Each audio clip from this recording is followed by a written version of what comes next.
This is something I also want to, because we're talking a lot here about inter-nation and country migration, but of course migration can happen on the intra level, right? Even within, right? Yeah. So to that point, is it also something that if you were to do that, you would also get potentially a greater disparity of, what's the word? There would be greater inefficiency in terms of where the assets sort of pool in the economy. So for example, in the UK, there is a lot of talk about like a north-south divide, how the London is where a lot of the wealth is sort of generated. I mean, in 2020, London itself had a GDP of 500 billion, and the southeast, not including London, had 318 billion. So that's what 800 billion out of an economy that's like that's a very small area, right? In comparison to the north, where a lot of the manufacturing was done, and there's a lot of economic disparity potentially that goes on there. And that's obviously where a situation where migration is completely free, because it's within a nation. You can go buy a house wherever, providing you're in the country, of course. So bringing that back to an inter-nation level, is it potentially possible, if you were to allow that, you would find that actually all the wealth would actually go into the countries, the developed countries, where those efficiencies, that infrastructure is in place, and in actuality, the developing countries and the less developed countries would actually potentially suffer even more. So yeah, it's very interesting. I think it's true that going to the country level and look at inter-regional migration is very interesting, because it is, like, in theory at least, free. People are free to go. I mean, fundamentally, that's apart from the cultural difference. That's the only real difference. There are possibly differences in terms of language and or not necessarily language, but like cost of acquisition of land and this kind of thing. So if you are poor in the north, it's going to be hard for you to start up like a new life in the south or in London, because you will struggle, finding just a place to live. But it's very interesting to see that there are these discrepancies in terms of development within the UK, and still we don't necessarily see migration kind of compensating these things. So a lot of migration to London, for instance, happening. So a few things about this. I think the GDP numbers that you mentioned about London, they are possibly very biased upwards, based on one industry, which is the financial industry, which is massive in the UK. It's our bread and butter, basically. Exactly. But the question about this industry is how much its size and its strength is based on really being super productive or not being very competitive.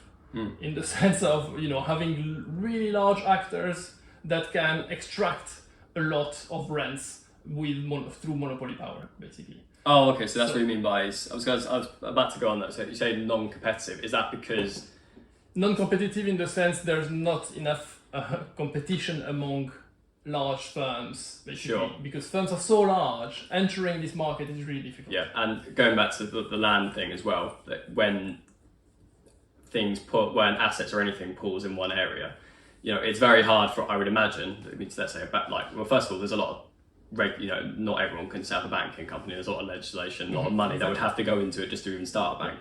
But let's talk about even just like an accounting firm or a law firm, right?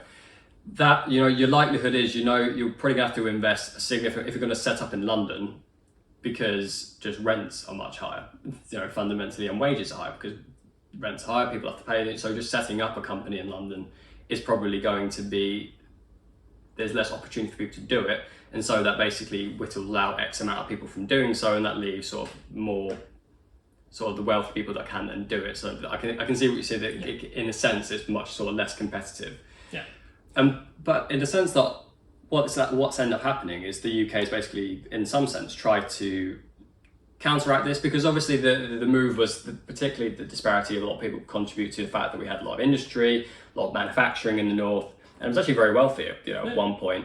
And as we moved away from manufacturing and stuff went out to sort of less developed countries, and we prioritized finance and banking, that's where particularly the city of London, which if people don't know about it, the actual, not London, but the city of London itself, there's like its own sort of I'd go research it, but like it's like its own separate nation in of itself. It's actually very interesting, and they have their own laws, and the Queen actually has to ask permission in order to leave Buckingham Palace because she's not the sovereign queen of it. But that's a whole other topic in of itself. But the government have introduced things like the HS2 project, right? The idea of trying to connect the north to the south, with the idea being, if people can move everywhere much quicker, they're more likely to get more development, things like that. But they wouldn't have to do that in the first place if there wasn't such potential disparity between the north and the south. Yeah, so it's a big question in economics, and it has not really been resolved. Is whether there is a balance between what we call agglomeration economies. So the fact of having the activity, economic activity clustered in a given place, becomes suddenly so much more productive. It's something that has been observed empirically, but that has not necessarily been explained. We don't really know the exact mechanism. So what people tend to think is that when you have a lot of activity put together in the same place, people can use the same infrastructure, and people can also bump into each other and exchange ideas and cooperate more. And this improves the global productivity of the place without you being able to measure it or feel it, because it's really all about informal contacts. Yeah, I mean, just like you talk about, there's not sort of empirical, but in terms of at least the way I look at that, I think that's actually quite intuitive at the end of the day. I mean, I'll take a very small example of it, right? Back where I lived in sort of rural Reading before I moved to London, there weren't that many takeaway restaurants around, and it was very hard to get stuff delivered. Now that I live in London, there's 1 million on one app. Now, what that I would imagine would allow, when you take that into context of businesses, you have law firms, you have accounting firms, you have banks, you have this, you have that, you have transport systems, right? And so you just have more things at your disposal that you can quickly adjust and develop and move on. When you have all those resources and opportunities around you, then more people come into it, and it just allows for more productivity. I mean, that's just from I can't explain that empirically, but that's just intuitively I can understand why that phenomenon would exist.